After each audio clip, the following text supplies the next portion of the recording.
Hey, how's it going? This is Pablo with Meditaiton Amsterdam. And today we're going to switch gears away from the book that I've been quoting and commenting on, which was The Hero's Journey, based on the life and conversations with the mythicist Joseph Campbell. And we're going to go into a book called Mindsight by Daniel Siegel.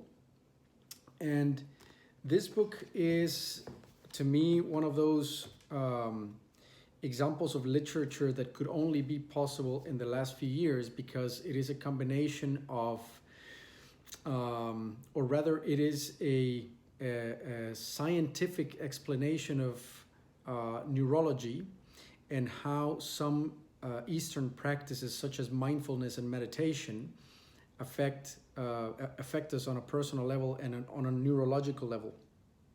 And so this is, to me, one of the most powerful type of books that you can read, because typically when you are engaging in Eastern practices and things like meditation, you're very often left to grapple with exactly what it is that you're doing. And the explanations that are coming from your teachers are sometimes very vague, sometimes very esoteric. Sometimes they are based on metaphors or analogies that were necessary back in the day because the language had not been developed and the science had been only developed on an internal or subjective level, if you will, but there was no objective way of telling what was happening in your brain. Whereas in a book like Mindsight, things like electroencephalograms are coming into play and things of that kind, so that it is based on observable objective science. Now, that is not to say that a thing like meditation will be completely understood through objective science, because ultimately meditation is a subjective endeavor, but it can be, at least to one degree or another, explained through measurable objective facts. And I happen to find that very powerful, because if you understand what are the elements that make something work, then you are a little bit more in control and you really understand what you're doing. You can find further motivation as opposed to just being caught in this sort of guessing game, or engaging into something that is fairly difficult at first and seems to have no real immediate payoff, sort of through an act of faith as opposed to demonstrable facts, right? So now mindset in general is a it's very close to mindfulness, but it covers some additional elements, right? Now, I'm not going to go in this video into what Siegel defines as mindsight, but rather I want to go into a quote that explains, in a sense, why meditation is so powerful, and it is tied directly with the part of the brain that it exercises. Okay, so now Siegel is talking about the prefrontal cortex. So if you look at the brain, the prefrontal cortex is the newest part of the brain. So our brain, in a sense, is kind of it's kind of like an evolutionary map of how we became human, if you think about it. So at its most basic and sort of the deepest part of the brain is the brainstem, which is back here. It is sort of behind the ear, and that area is what's called the medulla oblongata, and it's kind of at the base of the brainstem. And that's where life essentially begins. So if somebody punctures this, you're dead. That's it. You're done. And so the most basic life functions are regulated from this base part right here behind. And from there on, you go into what you call your limbic system. And that limbic system is more advanced than just your basic bodily functions, because that's where fight or flight lives, and part of emotional regulation. So mammals have that as well, and a lot of animals have a limbic system. I think, if I'm not mistaken, reptiles also already have some basic limbic system and so on. And the most new and advanced part of the brain is the outermost layer. So it's kind of here and here and here, right? So it's what we call the prefrontal cortex. Now, it just so happens that when you're doing meditation, the very act of being mindfully aware and the very act of bringing your attention in certain types of meditation, bringing your attention constantly back to your object of meditation, is exercising that prefrontal cortex, the newest and outermost part of your brain. You can think of the prefrontal cortex as those little curly sort of bits that you see when you're looking at a brain, right? Especially the front part. And it's been proven through science that in people who meditate a lot, the prefrontal cortex starts to become richer and curlier, right? So you can physically see the brain changing when you meditate more. And that is one way to show that that there are physical changes happening in the brain when you are doing certain types of activities, such as learning to play a new instrument, or doing memory games, or playing a certain sport, but also doing meditation. So the brain will, in a sense, realize, hey, it's like a muscle, right? Hey, somebody here is using this part a lot, and it just requires more resources. So I'm going to grow that part. And so an example of that would have been this study that was done a few years ago, where they realized that the hippocampus, a part of the brain that is directly related to memory, grew very big, I think twice as big as the regular person, in London taxi drivers, because London taxi drivers were committing to memory all the streets and all the landmarks of central London, which is a huge mental map of a city to keep in your head.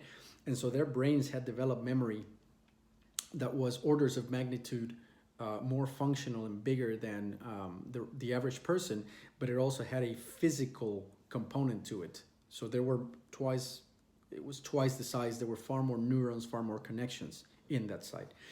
Now, now here comes the interesting part, which is that meditation is training these basic foundational skills of awareness and focus.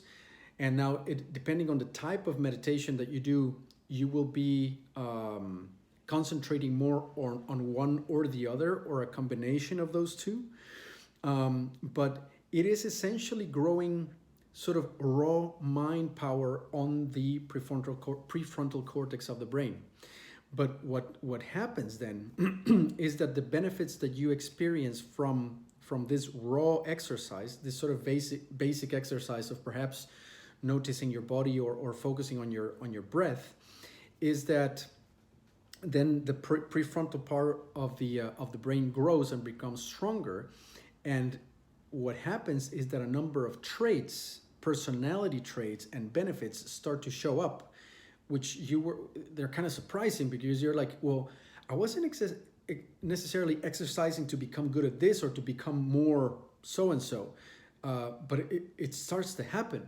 And the reason it starts to happen is because the prefrontal cortex of your brain is the part that orchestrates a number of functions. So when it becomes stronger, those functions become stronger in turn, even though you are not exercising them with that purpose in mind. Well, you kind of are in the back of your head. You know you're going to get those benefits because now the literature supports that, but you're not being specific about them, if that makes any sense. You are doing a very mundane activity, like noticing your breath, for example, and then suddenly you realize that you're more empathic. It's like, well, how the hell does that work? And so here it is. So the quote in the book says that the middle portion of the prefrontal area of the brain coordinates an astonishing number of essential skills, including regulating the body, attuning to others, balancing emotions, being flexible in our responses, soothing fear, and creating empathy, insight, moral awareness, and intuition. And I mean, if that list doesn't impress you, then I don't know what will, right? Because that's all the good stuff. That's all the stuff that you want.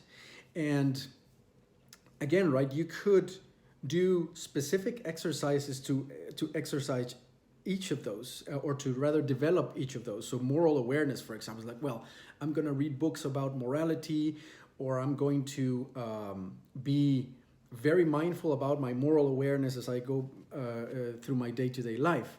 But what Siegel is trying to tell us in this book is that the mere fact of meditating and having the raw potential of your prefrontal cortex growing is going to lift the floor of how you function across all those different types of traits and functions in your mind, rather.